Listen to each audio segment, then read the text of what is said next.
Now I got. Good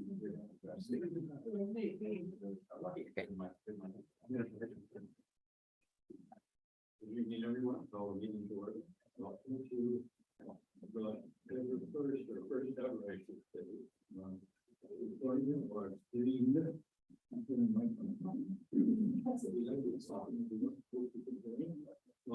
the first ever meeting of the Community Conference. I'd like to thank the Allied staff for providing the material and information and knowledge for setting this up. So I hope everyone can hear me. Can you tell us my guest is running? Good. Thank you. And second, welcome to new person. Welcome to Nathan Dias, the president of Community. Welcome. First item on the agenda is confirmation of the agenda. We are over in a second. Moved by Dominique and seconded by Rex. All those in favor? Before the vote, Mr. Chair, I would like to add an item to the agenda. Pursuant to section 39(2)(b) of the Municipal Act 2001 amendment, as the subject matter pertains to personal matters about an identifiable individual who is subject to the microphone on. Go through the whole thing.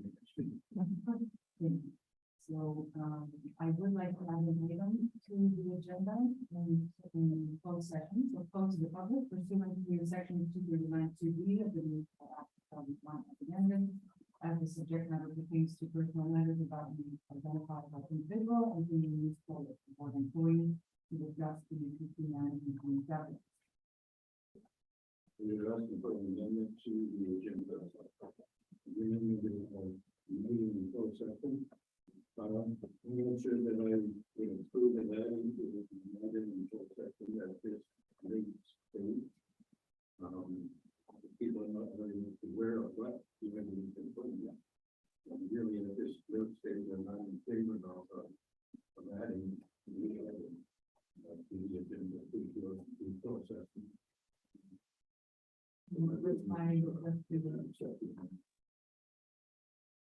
And I believe according to our bylaw that a request to make a motion to amend the agenda can be put forth, and as long as there's a majority vote, and if the majority votes in favor of the amendment.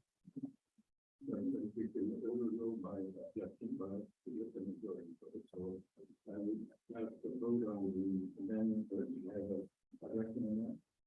Through you, Mr. Mayor, we just ask that that member engineer has a second here for that amendment to the confirmation of the agenda and ask no questions to go. Thank you. Sorry, I forgot that. So we forgot to second it to the amendment. Very well. Mr. Chair, certainly if I can speak to the board as for a moment as in my role as the CAO of the town of Elmer, rather than my role as the administrator of this facility. The town of Elmer has received legal advice to not discuss governance at this committee. And we are not here to discuss any employee or labor matters either that are related to town of Elmer employees. So certainly the board can vote however they wish. My advice to the members from Elmer Council is to receive your legal advice and taking your position as a council. So if this board does approve the closed session utilization, I would recommend we all get up and leave at that portion of the meeting.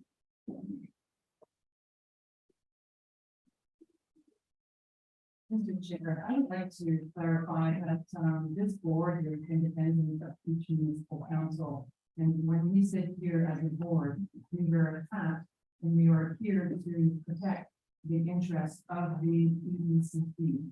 And we do not sit here as council. So whatever information, so there right now, the only thing that's on the table, and the CEO does not know specifically what will be discussed, because that's a matter for the board in closed session.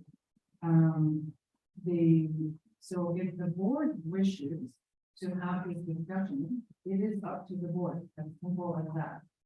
Our staff do not get to vote on this motion. And, we wish to have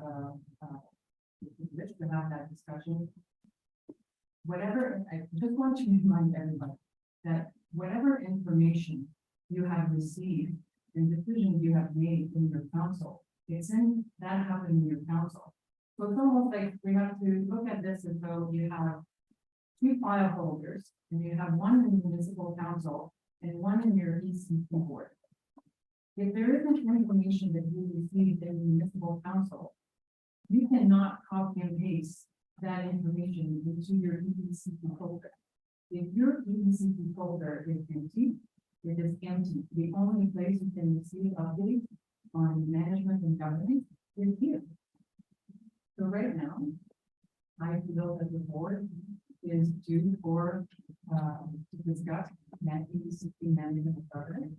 So I put the motion for that this item be added to the agenda.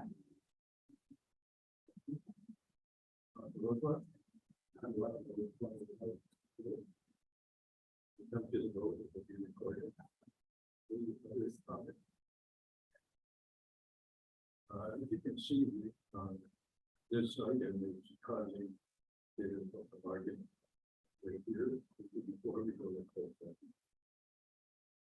The reason for my rule that is trying to something that we shouldn't do right now is safely do it. Something for the what is closed session. Discussing all of them, but it's still good to you that this is not the place.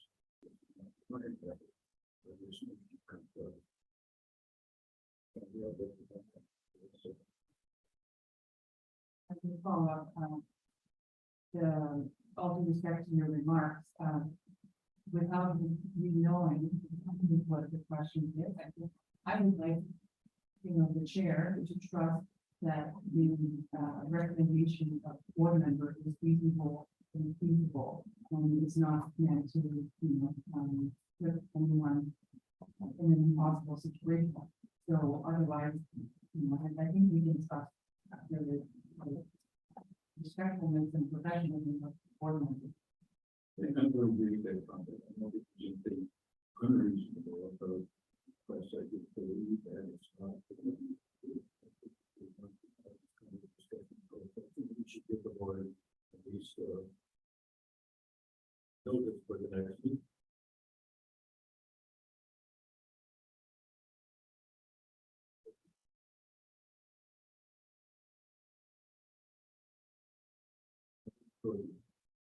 So why do you feel that way? Can you clarify that, please?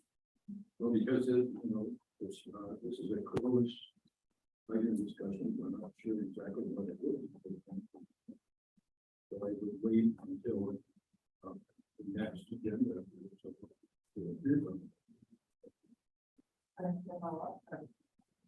And we at least listen to it and then defer to next meeting? Yes, of course. And just to add, I don't think it's at all being, releasing anything that's confidential from Elmer Council. Again, it has been in the publicly released statement that it's certainly something that the town of Elmer has determined that I can't wear two hats here. I can't be this board's administrator and represent the interest of Elmer at this body. So that is part and parcel of why Elmer Council is not has made the decision not to discuss governance here.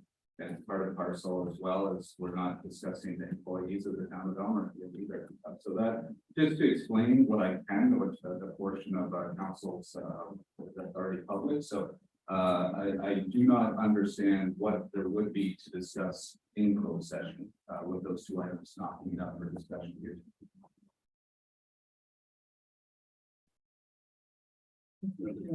If I could, I think this further shows that we do need to have this item on the agenda.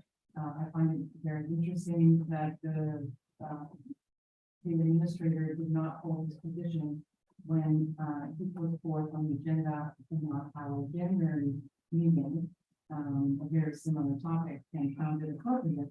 And did not see the conflict that he is seeing today. So I see a bit of, contradiction here. It is perfectly pertinent for the administrator of the ENCP in the capacity of the administrator to provide an update to the board. If this board is missing information since we had not met since April. There is pertinent information to be received by board members. Thank you. Thank you.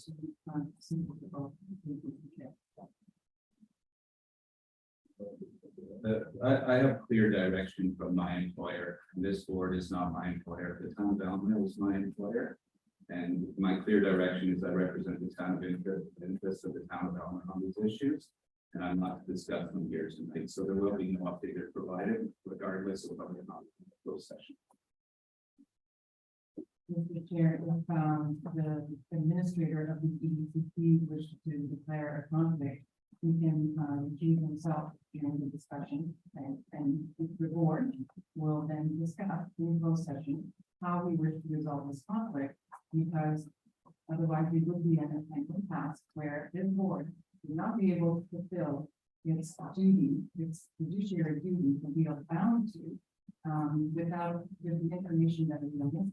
So it's perfectly fine to declare a conflict, involving there, and it doesn't preclude, this board can have discussions without the administrative discussion.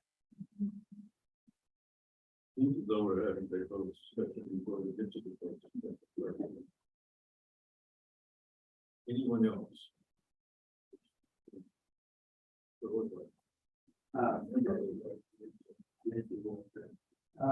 This event come up a week ago, so we can review it. You mean, the notice of this? That's right. Well, this is the point that I'm going to notice in this kind of. Yeah, we can at least review it. Mr. Chair, I think you're ready to go to the vote, but Well, I think we are. there's a reason why this much need what's being done this way. So again, I encourage board members to trust all of us, as fellow board members, that there is an explanation to why. I would say, personal, this is not a preferred way of proceeding. But sometimes that's what. I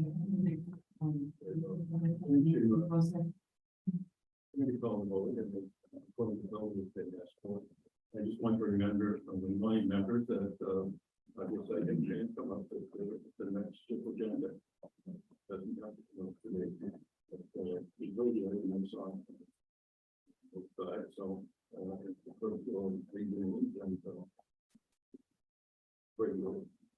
So we got three new, Mr. Chair. So this motion is to add additional items to the agenda pursuant to section 239 of the municipal act. And that's respecting the matter, vote, personal matter to vote on identifiable individual. So we'll call it, my apologies, this is moved by member Jaguar and seconded by member Linsky. So we have three with the area vote as recommended or as requested drafted by member Oslich. I will start with member DeRosa, last number to say for the favor of those member DeRosa. In favor. Member Linsky. Member Van Rey.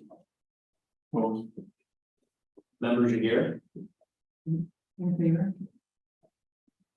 Member Barber. Okay. Member Leach. In favor. Member Oslich. Member Whitaker.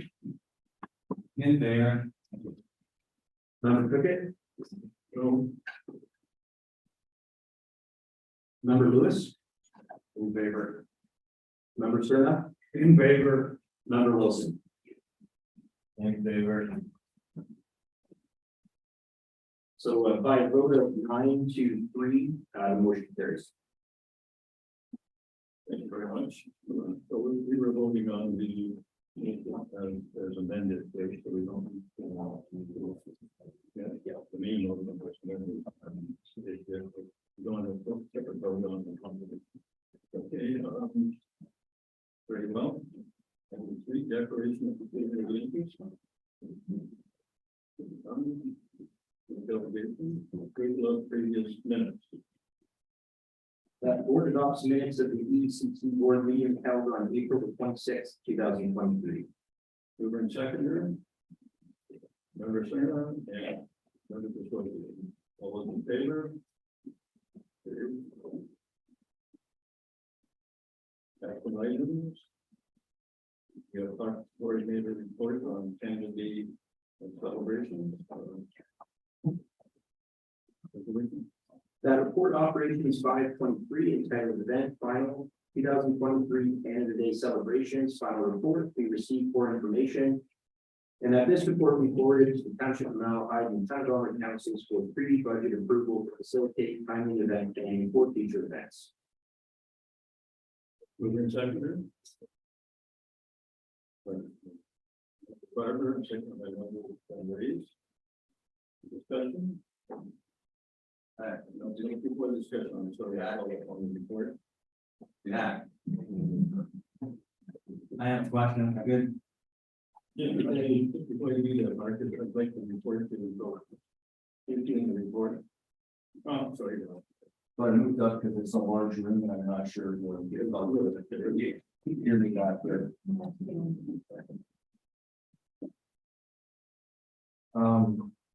Thank you, Mr. Chair. The purpose of the report is to bring forward to both a recommendation from the board to both the township and the town to sort of get pre-budget approval for the Canada Day festivities. Last year, I'll do that with the report now. Last year, you'll put a note, we're just kind of coming out of COVID and things were canceled and not quite sure what was going on, but we didn't get started until February. I think we did a good show of it. As you can see from the report, it was well received in the community. But these activities, Canada Day, a lot of these vendors, a lot of this stuff is booked a year in advance. People have already sort of secured Canada Day festivities for next year. So it's sort of prudent that we sort of get pre-approval on this outside of the budget. So we should move ahead with Canada Day or we should not. So I'll go through Danielle's report here because there's some good information on it. I think it was well received. I think we sent an email out to both councils that Danielle did on the sort of 14th, kind of summarizing the event and the participation and all of the activities that were available on site. After the Canada Day festivities, we did meet with our partners, the Kinsmen, and I use that term partners because seriously, these guys really step up for this event. These fireworks costing between $20,000 and $25,000 for these fireworks. It's significant. And really, without the Kinsmen involvement, I'm not sure we would have much of a joint sort of celebration here. So I want to first and foremost recognize their efforts. That's a great team to be working with. So we thought we'd give them a voice at the table. We met with them. Their vision, I would assume, is a lot like this board's vision. They want to see us leverage all of the things that are going on in the community, and this is part of the things for the township and the town. For example, they work with the rodeo when that's done. They announce the fireworks over here.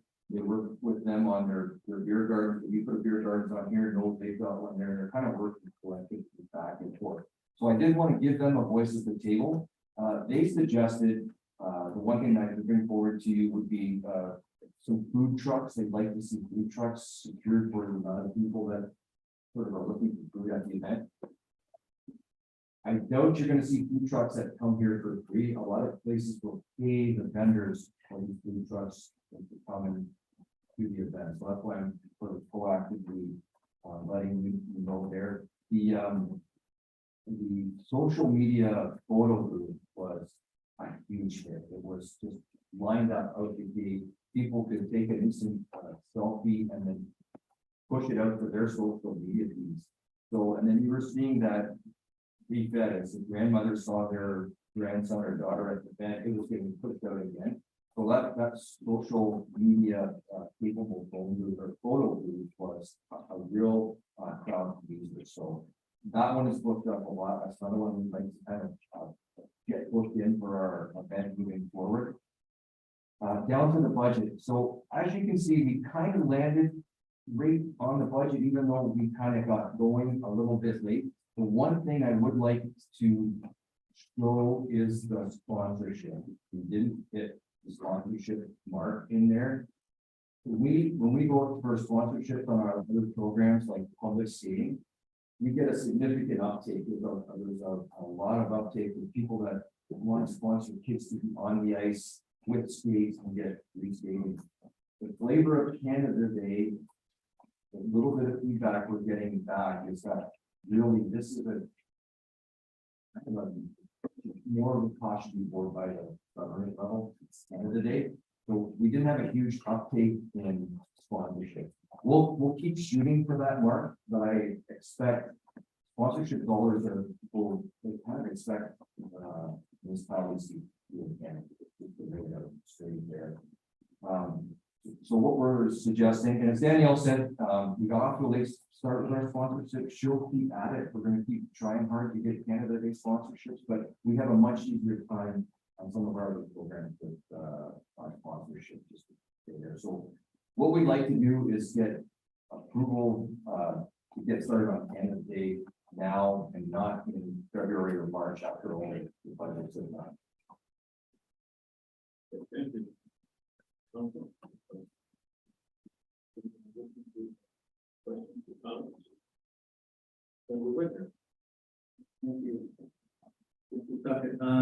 Yeah, I did attend the event as well, and well attended.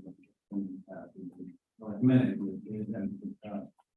My main question is in relation to the Celebrate Canada grant from Hero. Is that something we've applied for before? And is something that giving you a shot at? Through you, Mr. Chair, member Winter, yeah, it was missed. I think through the COVID and the notification, it's we identified which email that notification should go to now. I think with the confusion of COVID and the grant application got missed back here, but it's supposed to come out later this year, and we'll be applying for that. Thank you. Anyone else? No one else, we'll start the floor. All those in favor? Carried.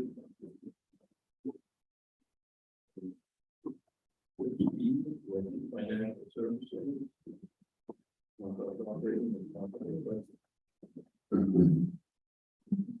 That report finance,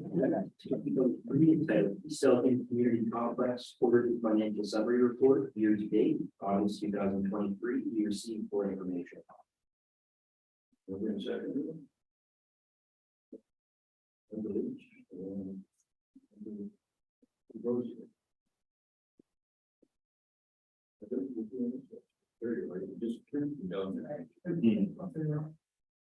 Thank you, Mr. Chair, through you, the members of the board. The August operating budgeted values and actually we have in front of you is actually good news at this point for the board. Some of the pressures overall this year have been related to residual cost of inflation, which has impacted the operating and janitorial supplies. There's been some better costs increases due to labor materials, as you guys are well aware in your own council budgets. But as mentioned in this report, the team leader at least is now in started scheduling all the labor.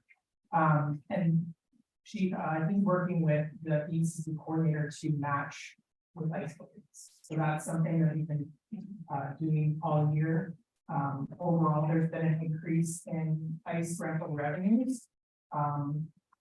With everything open back up, and the hall rentals are higher than budget due to church congregation that's now renting our facility. And from the church congregation, we've seen a lot of the weddings take place. So that's where you're seeing the overages with respect to budget. So we'll treat the budgets up to 2024. We have some good data. Danielle and I are gonna meet next week to look at the ICE revenues for Q4 and for the rest of all rentals.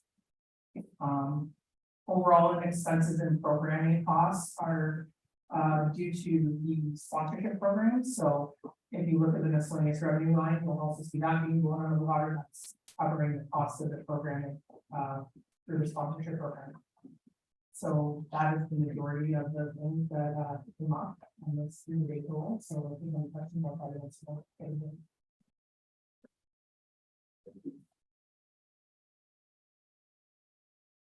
okay.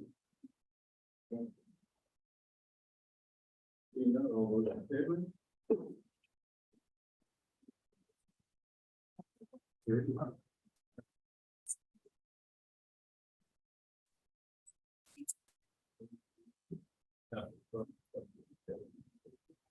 That report CAO 5123, respectively, the Selden Community Complex 2023 capital project update, we received for information. Mover and seconder. Then Van Rays. Member Lewis. Thank you. Thank you, Mr. Chair. So this report outlines outstanding capital works on the ECC not undertaken in 2023 thus far. Staff will bring this forward to the board in part because of the facility condition assessment outcomes. The recommendation of this report is to receive for information purposes, and I'll try to answer any questions our board members might have.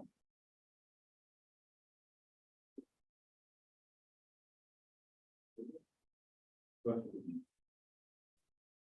Seeing none, all those in favor? Thank you. Yeah, please. Favor? Item E, administrator, E amendment. Facility. Sorry. That report CAO 5223, respectively, the Selden Community Complex facility condition assessment, we received for information. Mover and seconder. Everybody.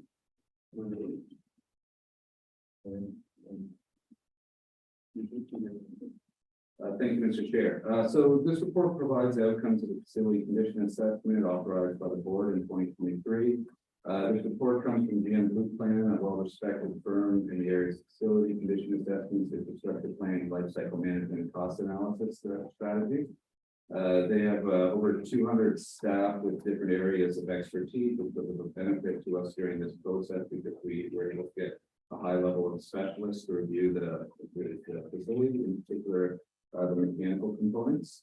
The outcomes of this facility condition assessment are sobering. However, they're not surprising, given the previous reports to this board that you've received from your auditor upon the need to increase funding for capital costs of this facility. The recommendation of the report is to receive for information purposes, and I'll try to answer any questions as best I can. Questions? Comments? Yeah. Chair, I just wanted to clarify in the opening statement, the administrator just stated that, we've appointed, and I think each council appointed a GM Blue Plan, because we are a well-respected firm with 200 staff with a high level of expertise and it's really benefited, this project. So I was just a little bit confused that, I think when I read the report, it said that GM Blue Plan issued an RFP and contracted their staff to the IRC group. So I just need to clarify, who is the IRC group? Is there, why weren't you there? You just stated that we hired GM Blue Plan because you're well respected and well staffed and high level expertise. So where does IRC fit in the picture, and does that mean that we ended up paying more because of the middleman or whatever? So I think we need to clarification. It's not totally aligned with. Through you, Mr. Chair, and two members in there. Previously, when we had spoken about some of the benefits of working with GM Blue Plan and the firms that they worked with in the past. One of the key rationales that we provided was that all of the other facility condition assessments that the town has received have been completed by GM Blue Plan with assistance from IARC. I'll note that IIRC, while they are a separate firm from GM Blue Plan, work hand in hand with them. GM Blue Plan facilitates that relationship and uses them as a subject matter expert on these items. So the project is managed by GM Blue Plan, who happens to be the engineer that supports the town of Delaware. IIRC is sort of operating at an arm's length of GM Blue Plan, and that's the same process that we use for all of the town's facility condition assessments. And again, we wanted that data to be uniform across the board, so that it sits the treasurer with the capital budgeting, et cetera. So really, this was the approach that we had worked with for all of the town facility condition assessments. And as a result, we follow a similar approach for the facility assessment. Well, Mr. Chair, if I may, so why wasn't that mentioned in April? There's nothing in the April report that mentioned how, that this is typically how you, and all the praise was about the expertise of GM. So I'm just wondering why the discrepancy, and the whole, why not mention this in April? Or even in the bylaw that we passed each time. So I will note all of the facility condition assessments that the town's undertaken have been, on the public record. We discussed in the council. We have noted that relationship with IARC. I would have to double check on that report, but I do think that it was mentioned. I certainly could be mistaken. But I'll say again, I think what we're leveraging with GM Blue Plan is their relationship with this subject matter expert that they work very closely with, and that do this specialty type of work. So ultimately, the project management and the communication, the relationship management is between ECC staff, and by extension owner staff, and GM Blue Plan project managers, but ultimately it's really the subject matter experts that are doing the work. It's people that are doing the specialized testing for HVAC balancing, doing specialized testing for ammonia compressors, et cetera. Those are folks that are operating under that IARC building services group, who are really, I think we would find that probably the most common vendor in facility condition assessment in that space. So could the ECC have tendered directly? But I just want to express my frustration that 5 years ago we said we were not looking at the kinds of opportunities. And in your response, you said we're leveraging your relationship with subject matter experts. So I'm just saying this is the kind of frustration that why can't we just be clear? The IRC is not making. So if and I also want to emphasize the fact that the MD had to issue an RFP. They didn't state it here, which means they received several bids, which means we don't know, this board is not informed as to whether there were open prices. We approved upward of $30,000. But again, why the lack of transparency as to what bids were received by the new plan? Was it under 30? What are we paying? That's what I'm saying.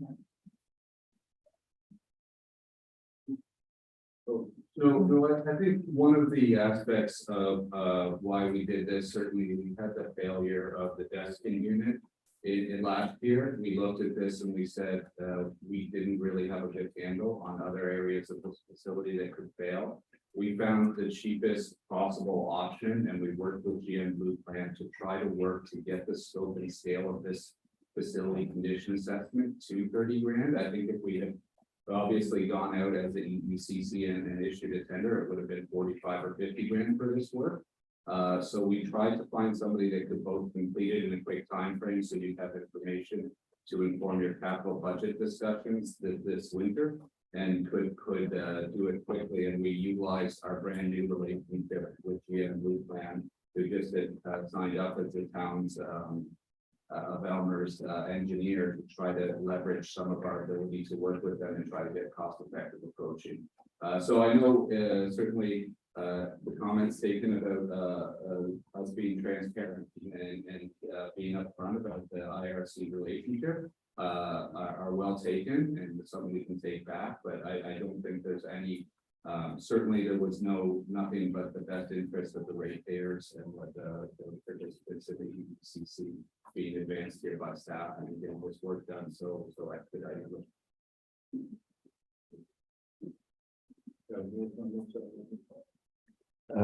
Thank you, Mr. Chair. From my perspective and my experience, it's not unusual to deal with, I'm sorry. I don't know if you can hear me. Oh, sorry. Just want me to speak up. Yeah. Sure.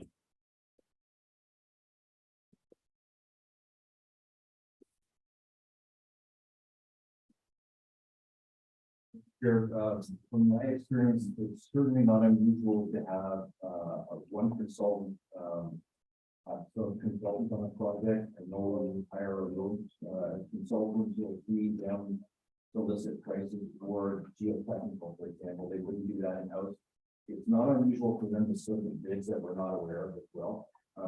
Where we would be bound to the low bid, their selection process might be who can deliver to meet our schedule. They'll have a little broader criteria.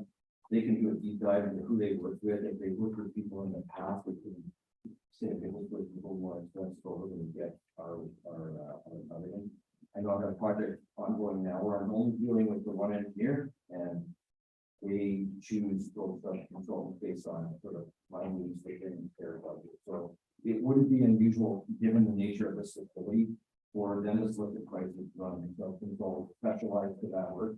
But you do want that overall, and the person managing all this on that for you. And sometimes the management of those controls is a pain, and then we're going to sort of group them all together at the very end. So I do see it very much that the person that reports for this person whose names on for the GMP plan, but they would for credibility's sake identify who they use if they thought it was for it. That's just my perspective from my experience.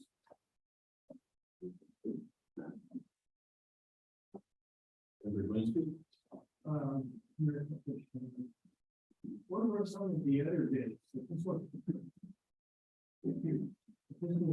on the media, there must have been other dates. What were some of the other? If we're talking about public money, it could be. Through you, Mr. Chair, this was directly awarded to the town's RFP for engineering services to town of Elmhurst to be in the new plan. I believe that RFP outcome for the town had I believe it was 16 vendors, so it was a highly competitive process for that. This specific engineering was not tendered, and the RFP went through ICR that was mentioned in the report. I think it's part of a ongoing relationship. I don't believe there was certainly any specific RFP issued by them for this one. They issue an RFP for a slate of work for a year and say we will have work for you to do for this year. So they have a longer standing relationship with them, I believe. But certainly, if the board does wish to put $50,000 in the fund and have the GM Blue Plan come in and speak to that relationship, we'd be more than happy to arrange that at the next meeting.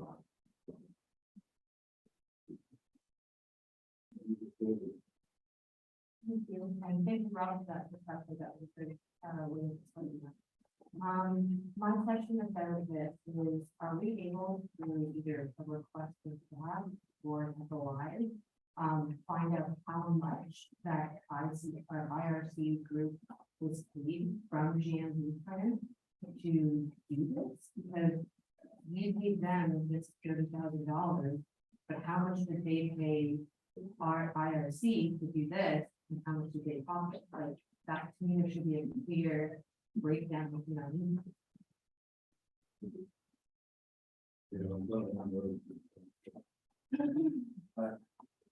For me, like years ago, I wouldn't expect you would be prepare process. It'd be like hiring a builder to do your house. It's allotted so much for that your kitchen. You need to put the, for instance, your contract with the builder, if you will. I don't know if you could into their relationships with the other one.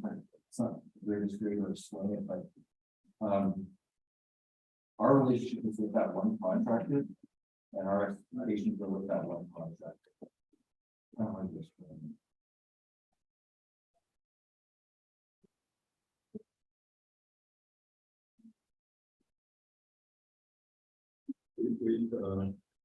We've got several entities.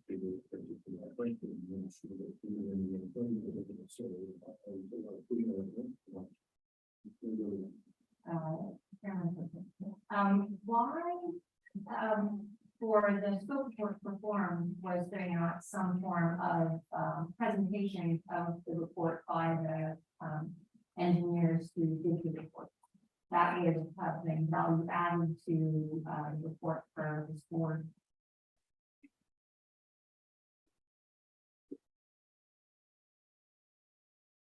Mr. Chair, and two members of each, the town staff actually work with GM Blue Plan as project managers to really revise the scope of this project to be able to undertake all the necessary work within the set budget. So really, we didn't have anything left over. At that point, we prioritized, ensuring that we had high quality data on all the aspects of the facility that we wanted to learn more about and have that roadmap for the future. And, like I said, it was just, that part of the costing, there wasn't really for the budget. It was set by the board.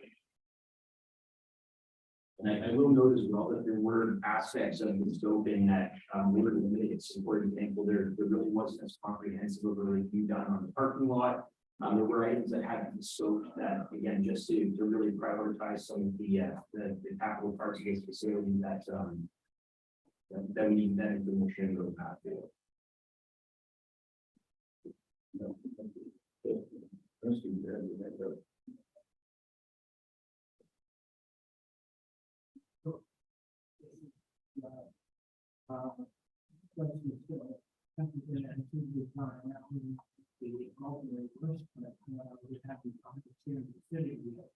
So why is there not mention of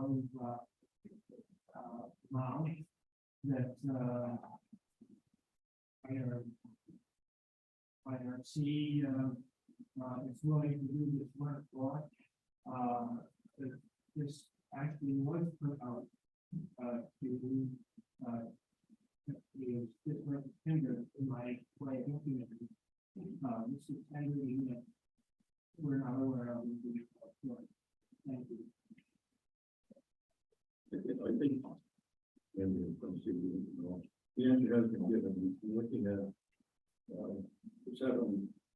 A while back, and at the time, there was a presentation made to this board about doing a facility condition report, and it was mentioned that we had a good company that did it, and, maybe we were remiss in not mentioning all the other companies that might be involved. But, we mentioned it already. However, we acted in the best interest of this board, and there were no further questions at that time. So I believe that we acted correctly, and I think that we answered all the questions that come forward. You have a final comment? Mr. Chair, it's not a question.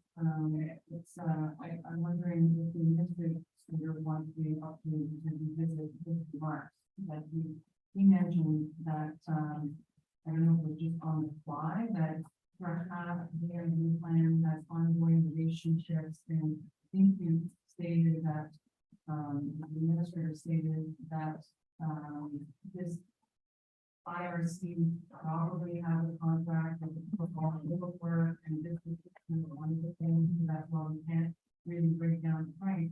And I'm trying to reconcile that remark with section 1.2, where IRC is very precise. It says in our proposal in the 940 on June 21st, the scope of work included and so this implies that there was a very specific request made by them, and it's not part of a numerous projects and like your catch-all things. So I'm just wondering why the administrator would have made those remarks when this is being reviewed, and whether he wants to correct those remarks. Respectfully, this option was proposed because the town of Elmer has a great relationship with the GM Blue Plan. We thought we could get this work done certainly to go after the work's done and hear that we said, we've made statements to the effect that we, regret not having highlighted the subcontracting aspect of this, which is, you heard from Rob's comment, within there, and to say that we can bring forward GM Blue Plan, if the board wishes to put more money aside to answer all these questions in detail. But overall, I think we're missing that this was a great, this is a great study, and it was done probably for 15 or 20 grand cheaper than if we went out to RFP. And that's what I thought the board was proving to people, was to move forward and get something done quickly so you have relevant information. And if we're just going to sit here and get attacked over and over again with reiterating these things, it's not very respectful. I think, I'm not sure what the purpose of all of these questions have been in terms of, what are we trying to point out here that there's a kind of people made that, something, the board is not over the place. And, is that the point of the question? The board members are indicating that there's information missing, and that process is equally important as the result. If you're not suddenly, sort of deviate from what is said in one report, because but it was in the back either, it was cheaper and then squared. Yeah, there are a lot of things that without following the rules, maybe it can be faster and cheaper. We just want to ensure that the process, I think the board values process and development as much as outcome. And it may feel like attack or whatever, but we just have the responsibility to feel that justification to reduce costs, to have the expensive process, government, RFPs, transparency for the public.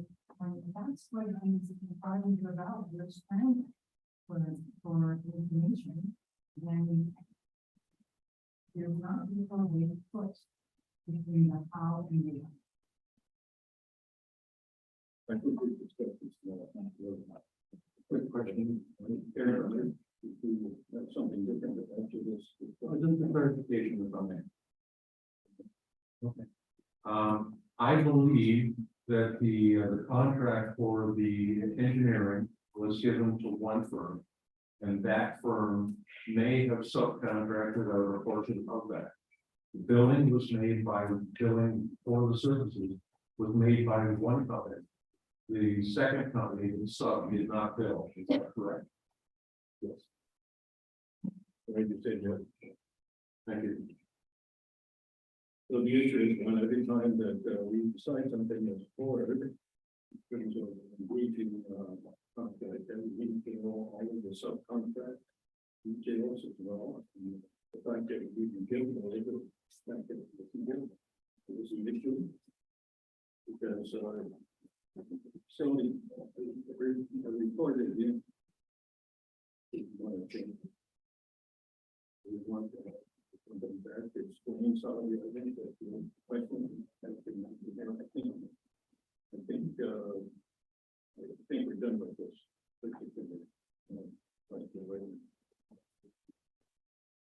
There is a motion on the floor. To accept the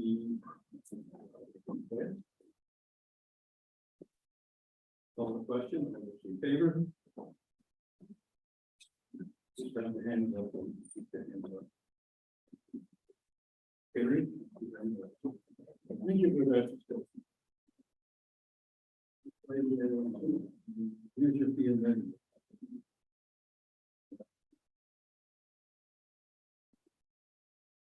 That report CAO 5323 respecting user fee adjustment, summer training and students for information. And that the board approves the proposed 2024 ice rates as presented and direct staff to utilize them for the preparation of the 2024 operational budget.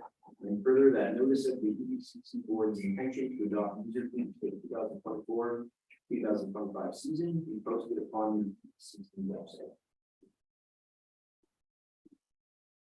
Moving second.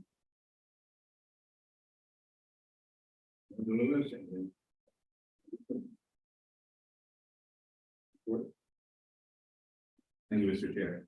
So this report seeks to remove two specialized incentives that encourage ice rentals in the summer months.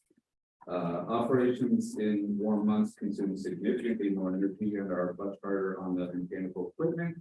Staff are unsure of the initial rationale or logic behind why these very large subsidies have been provided.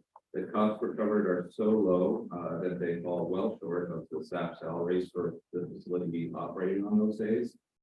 These subsidies likely have skewed our understanding of the level of demand for summer ice completely. There will have to be some continued evaluation required in 2024, and with that, I'll try my best to answer any questions the board might have. Oh, sorry, Bob. If I could add to Andy's comments and to Were you off there, Rob? I didn't push the button. sorry, if I could add to Andy's comments and speak to the consultation portion of the comments that Al had as well.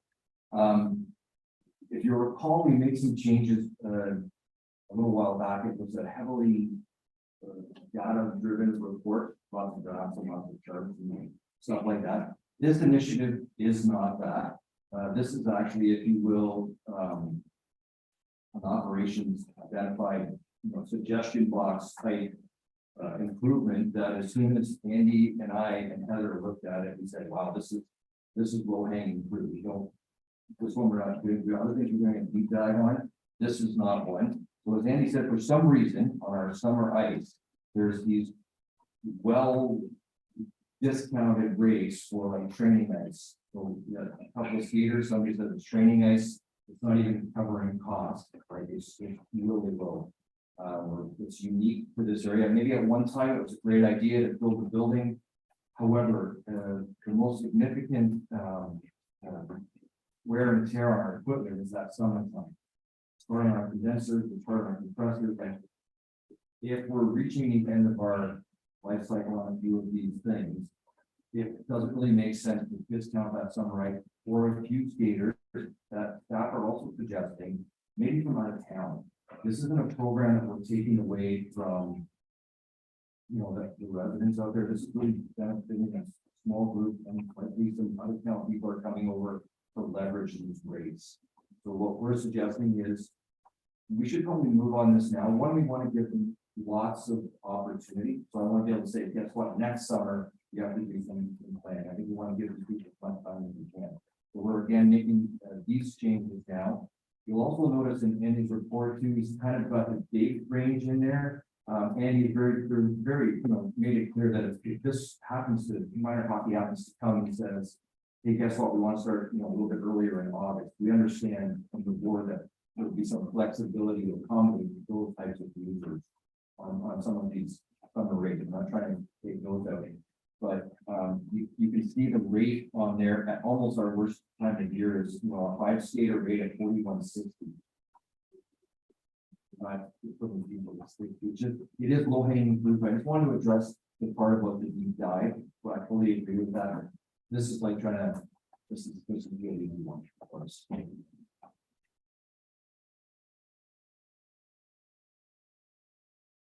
Okay. Questions or comments?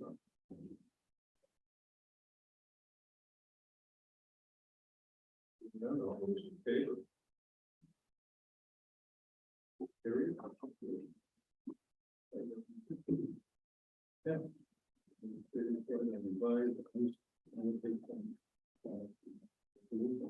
That report CAO 5423 respecting the revised ice allocation policy be received for information, and that the EDCC board approves the revised ice allocation policy as attached to report CAO 5423.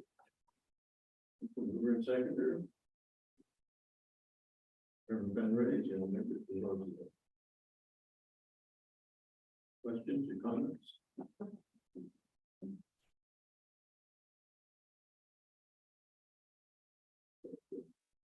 Resolution on the floor, all those in favor? Carried. Thank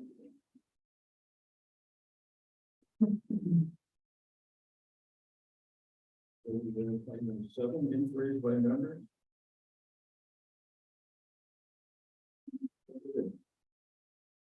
thank you, Chair, a couple, the desiccator unit, was it, here and on, is it up and running?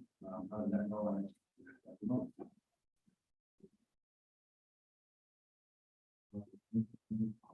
As far as I know, everything went. I haven't heard. It went working okay, and you say, yeah, the good news for it. And the ice service is that, I have no idea, we have found it going on, I have no idea. Mr. Chair, I believe it's the end of October, that's very kind of strong about them. I can look into the delivery date and forward to the board members to state it. Yeah, that'd be good. Anyone else?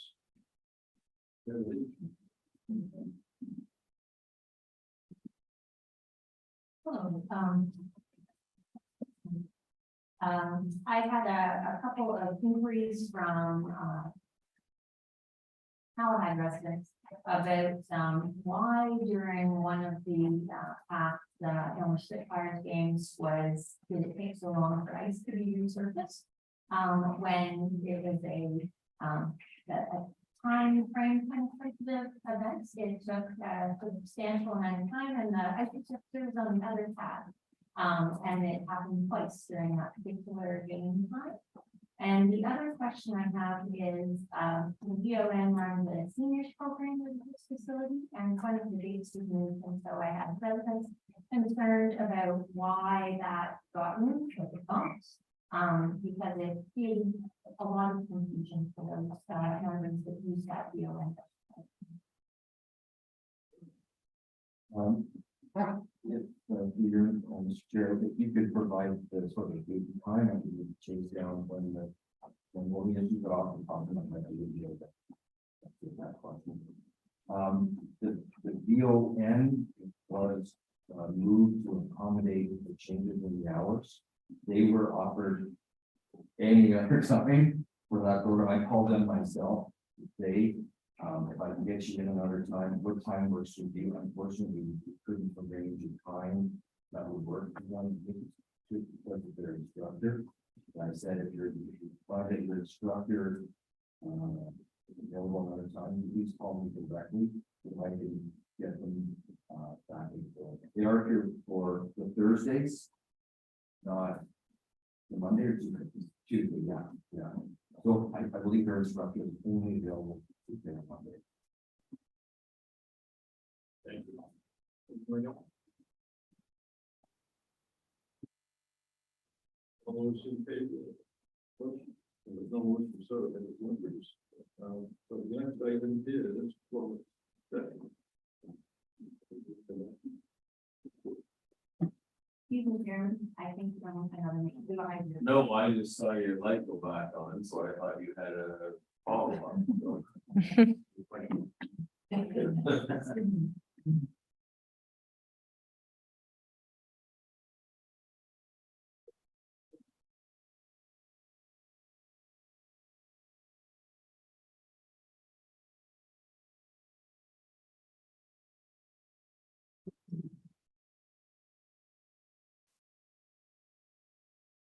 But the board will recall, this is the motion that was added to the agenda at time of confirmation of the agenda.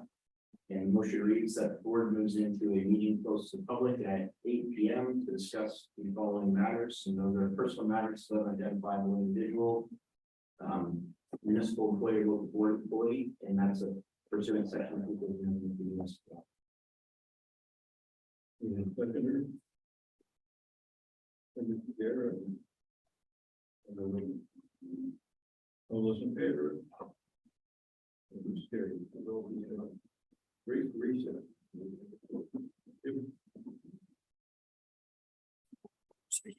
Mhm.